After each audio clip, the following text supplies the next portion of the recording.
अस्सलामुअलैकुम, मेरा नाम आशिर अली और मैं एड यूनिवर्सिटी में केमिकल इंजीनियरिंग के फर्स्ट ईयर में मौजूद हूँ। तो इस चैनल पे इंशाल्लाह हम लोग एप्टीट्यूड के लेक्चर्स को कवर करने की कोशिश करेंगे और देखेंगे कि एप्टीट्यूड में क्वेश्चंस को किस तरीके से डील किया जाता है, किस तरीके से सॉल्व किया जाता है। कुछ शॉर्ट ट्रिक्स भी सीखेंगे क्वेश्चन सॉल्व करने की, कुछ पुराने कॉन्सेप्ट से रिवाइज करेंगे। तो सबसे पहले हम लोग कोशिश करेंगे कि इम्पॉर्टेंट चैप्टर्स को कवर करें। खैर एप्टीट्यूड में इम्पॉर्टेंट चैप्टर्स तो नहीं होते, सारा सिलेबस ही इम्पॉर्टेंट होता है क्योंकि कोई पता नहीं होता कि कहाँ से क्वेश्चन आ जाए। मगर फिर भी कुछ चैप्टर्स आपको पता होते हैं कि ये ज़्यादा अहमियत रखते हैं। जैसे फॉर एग्ज़ाम्पल सेकेंड ईयर की बात करूँ मैं, तो इंटीग्रेशन हो गई, आपकी डेरिवेटिव लिमिट्स वगैरह, ये सारे चैप्टर्स हो गए।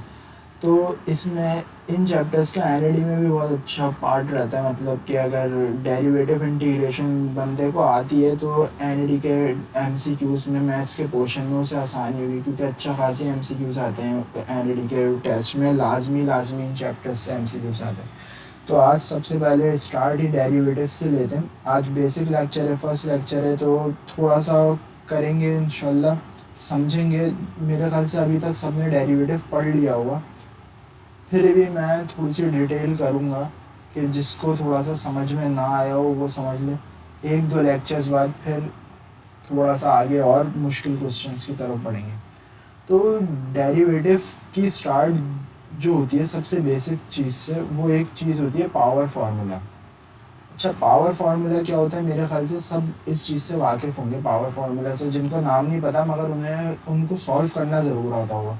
जैसे कि अगर मैं बोलूँ कि 2x का डेरिवेटिव ले लो, से एक एग्जांपल देता हूँ मैं। ये एग्जांपल 1 है।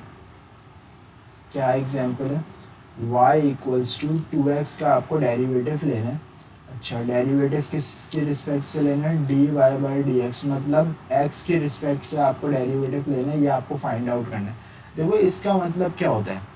इसका मतलब एक दफ़ा समझ लो, जिसका डेरिवेटिव लेना है ना उसे ऊपर लिखेंगे और जिसके रिस्पेक्ट से ले रहे हैं उसे नीचे लिखेंगे। यहाँ पे इसका डेरिवेटिव ले रहे हैं ना, मतलब आपको फाइंड आउट करने का क्या बोल रहा है? डी वाई की वैल्यू फाइंड आउट करने का बोल रहा है। डेरिवेटिव अगर हम इस वाई की वैल्यू का लेंगे तो क्या आंसर आएगा, और किसके रिस्पेक्ट से लेंगे? एक्स के रिस्पेक्ट से लेंगे।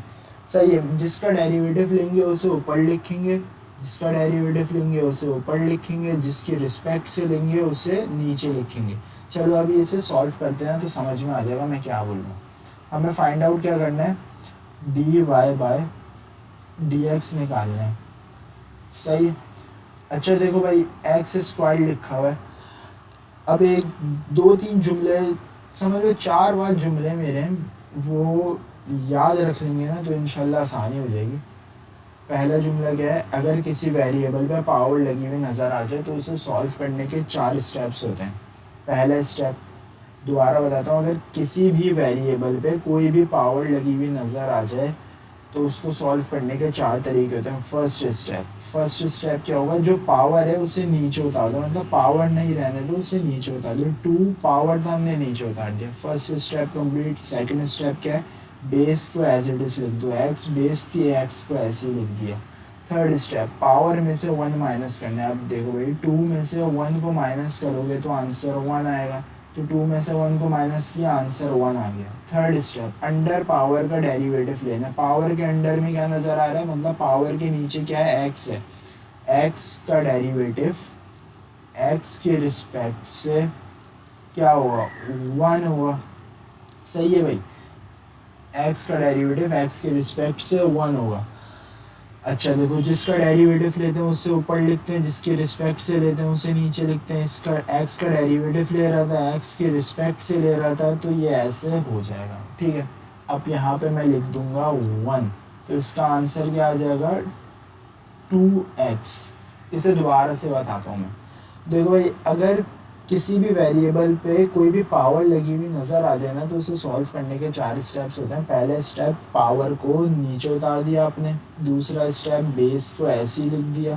तीसरा स्टेप, पावर में से 1 माइनस कर दिया। चौथा स्टेप, अंडर पावर का डेरिवेटिव ले लिया। अच्छा, अंडर पावर का डेरिवेटिव लेने के बाद आंसर हमारे पास बना है, तो मैं इससे कंक्लूजन निकाल सकता हूँ। ये आंसर हो गया हमारा। कंक्लूजन क्या है?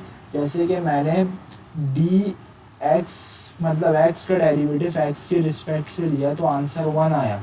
तो मैं ये भी तो कह सकता हूँ कि मैं y का डेरिवेटिव अगर y के रिस्पेक्ट से लूँ तो आंसर 1 आएगा, या मैं z का डेरिवेटिव z के रिस्पेक्ट से लूँ तो आंसर 1 आएगा। मतलब आसान चीज़ बोल देता हूँ मैं, अगर मैं किसी भी चीज़ का डेरिवेटिव उसी के रिस्पेक्ट से ले रहा हूँ तो उसका आंसर 1 आएगा। अच्छा ये बॉक्स है, बॉक्स में कुछ भी आ सकता है, x आ सकता है, y आ सकता है, कुछ भी आ सकता है। तो मैं किसी भी चीज़ का डेरिवेटिव उसी के रिस्पेक्ट से लूँगा तो उसका आंसर 1 आएगा। तो उम्मीद करता हूँ कि ये आसान सा एक चीज़ थी, बहुत मामूली सी बेसिक सी चीज़ थी, वो समझ में आ गई होगी। अच्छा एक और चीज़ ना आप लोगों ने देखी होगी कि कांस्टेंट का डेरिवेटिव हमेशा ज़ीरो होता है। मतलब अगर तुमसे कोई, आप लोगों से कोई बोलेगा कि 9 का डेरिवेटिव क्या होगा तो फ़ौरन से बंदे बोल देते हैं ज़ीरो होता है। बहुत से बंदों को पता भी होगा कि कैसे ज़ीरो होता है, मगर मैं फिर भी बता देता हूँ कि ये कैसे ज़ीरो होता है। एग्जाम्पल नंबर 2, अब एक एग्जाम्पल दे रहा हूँ मैं, y=9 और आपको फाइंड आउट क्या करना है, dy/dx, ये फाइंड आउट करना है। बोलेंगे यहाँ पे x ही नहीं है जिसके रिस्पेक्ट से डेरिवेटिव लें, भाई है x, देखो नज़र आएगा अभी सबको, आ गया नज़र, ये x है। अब देखो अब इसका डेरिवेटिव लेना है, क्या लेना है, dy/dx आपको फाइंड आउट करना है। तो वही पुराना मेथड है, पावर फार्मूला यूज़ करेंगे क्योंकि वेरिएबल में पावर लगी हुई नज़र आ रही है हमें। तो वही हो गया dy/dx इक्वल्स टू, पहले स्टेप क्या था, पावर को नीचे उतार देना, ये ज़ीरो है ना, ज़ीरो को नीचे उतार दिया।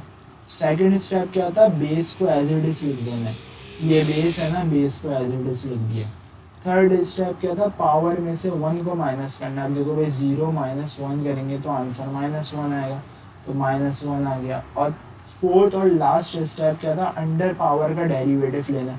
पावर के अंडर में फिर x है और डेरिवेटिव भी x के रिस्पेक्ट से ही लिया जा रहा है, तो इसका आंसर 1 हो जाएगा।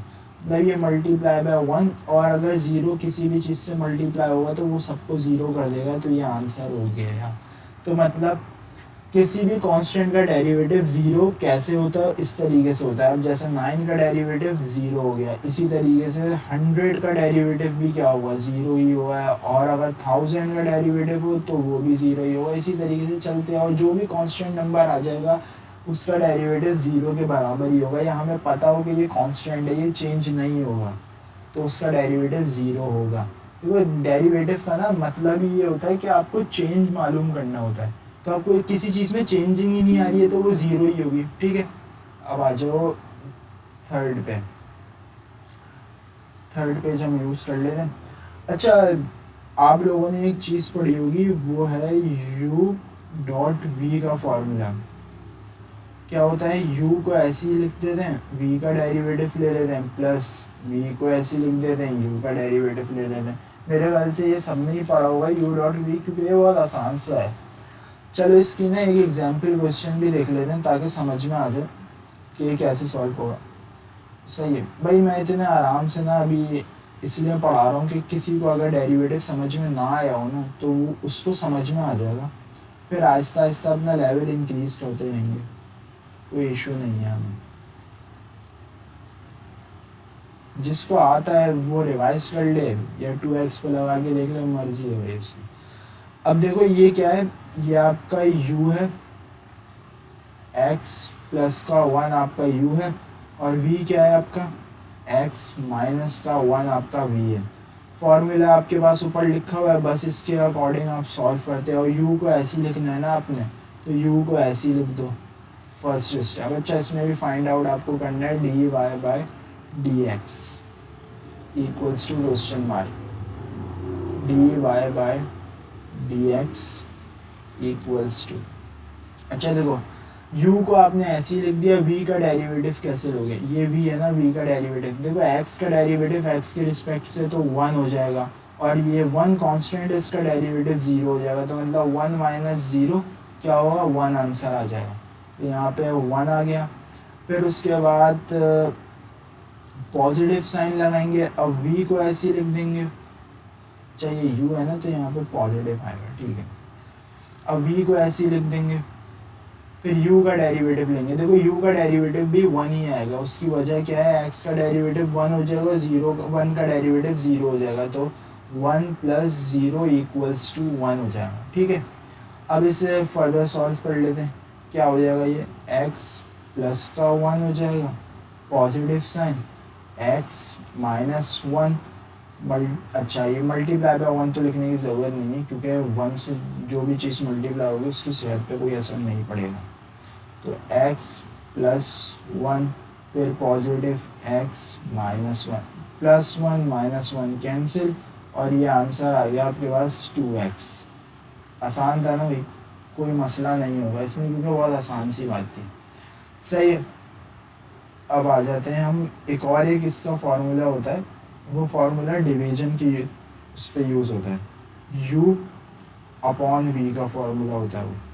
उसमें क्या होता है, अच्छा देखो u इंटू वी के फार्मूले में क्या था, u डॉट v के फार्मूले में क्या था, u को ऐसे ही लिखना था v का डेरिवेटिव प्लस v को ऐसे ही लिखना था u का डेरिवेटिव। सही है, इसमें क्या है, इसमें ना रिवर्स तरीके से उल्टी साइड से करना शुरू करता है, मतलब पहले इसमें बाद में इसमें u का डेरिवेटिव था ना, यहाँ पे पहले u का डेरिवेटिव फिर v को ऐसे, बीच में पॉजिटिव साइन था इधर नेगेटिव साइन हो गया, अब v का डेरिवेटिव u को ऐसे, बस एडिशन क्या होती है यहाँ पे डिवीजन में v का स्क्वायर आ जाता है, बस ये एक एडिशन आपके पास होती है।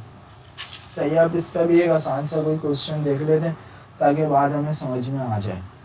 इसका क्वेश्चन देखते हैं कोई आसान सा, चलो एक याद आ गया मुझे, शायद ये आपकी बुक का ही सवाल है, सेकंड मतलब हाँ सेकंड ईयर की बुक का क्वेश्चन है ये। यार मुझे इस पे लिखने की आदत नहीं है इसलिए थोड़ी सी अजीब सी बेहुदा सी राइटिंग हो रही है, इंशाल्लाह बेहतर हो जाएगी वक्त के साथ साथ। अच्छा देखो इसमें u क्या है, इसमें u बराबर है x के और v किसके बराबर है, एक्स स्क्वायर प्लस के 1 के बराबर है v।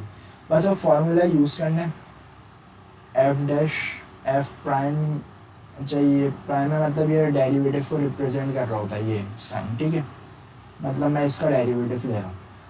सबसे पहले u का डेरिवेटिव लेना है, u क्या है, x है, x का डेरिवेटिव x के रिस्पेक्ट से 1 होगा, बता देता हूँ भाई, ये निकालना है आपने।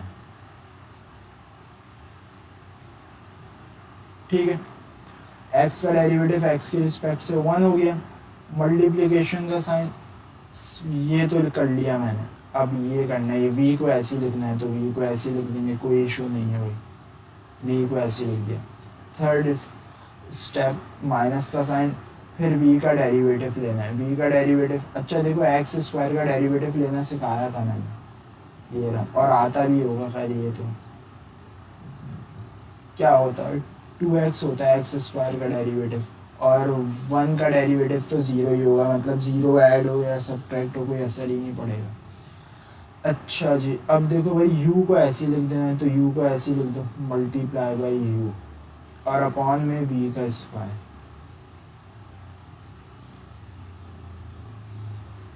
एक्स स्क्वायर पॉजिटिव 1 का होल स्क्वायर। ठीक है भाई, अब आ जाओ नेक्स्ट स्टेप में, 1 इससे मल्टीप्लाई होगा पूरे ब्रैकेट से तो कोई फ़र्क नहीं पड़ेगा, इस ब्रैकेट पे ये ऐसे ही रहेगा,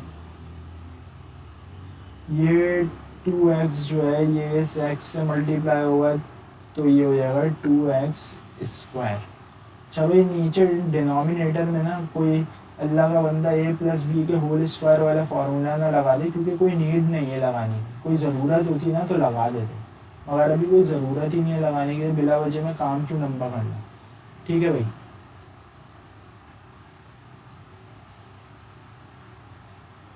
अच्छा बाकी का यहाँ पे कर लेते हैं, एक्स स्क्वायर प्लस का 1 ऐसे आ गया और माइनस 2x स्क्वायर भी ऐसे आ गया, और अपॉन में क्या लिख सकते हैं हम लोग, एक्स स्क्वायर प्लस 1 का होल स्क्वायर। अच्छा ये और ये सॉल्व हो रहा है तो इसे सॉल्व कर देंगे, ये क्या हो जाएगा 1 माइनस एक्स स्क्वायर अपॉन में एक्स स्क्वायर प्लस 1 का होल स्क्वायर, ये आपका एक अदद आंसर आ गया है इसका। ठीक है भाई, सही है, इसका आंसर ये आपके पास हो गया। अच्छा देखो भाई आज हमने क्या चीज़ पढ़ी है, ऐसी कोई ख़ास चीज़ आज पढ़ी नहीं है, सिर्फ पुराने कॉन्सेप्ट थोड़े से रिवाइज़ करें कि किसी को नहीं आता तो उसको याद आ जाएगा। वो कॉन्सेप्ट्स क्या थे हमारे पास? सबसे पहले हमने पावर फार्मूला पढ़ा कि अगर किसी भी वेरिएबल पे कोई पावर आ जाएगी तो उसका डेरिवेटिव कैसे लेंगे, ये मैंने पूरा बताया। फिर u डॉट v का फार्मूला सॉल्व करना बताया, u को ऐसी v का डेरिवेटिव प्लस v को ऐसी u का डेरिवेटिव, u अपॉन v का फार्मूला बताया कि ये कैसे सॉल्व होगा। सही है, तो मेरे ख्याल से इसमें कोई ऐसी बातें नहीं थी जो कि ना समझ में आई हो। इंशाल्लाह अगले लेक्चर्स में इससे आगे बढ़ेंगे, इससे अच्छे क्वेश्चंस की तरफ जाएंगे। तो फ़िलहाल आज के लिए इतना ही। अल्लाह हाफ़िज़।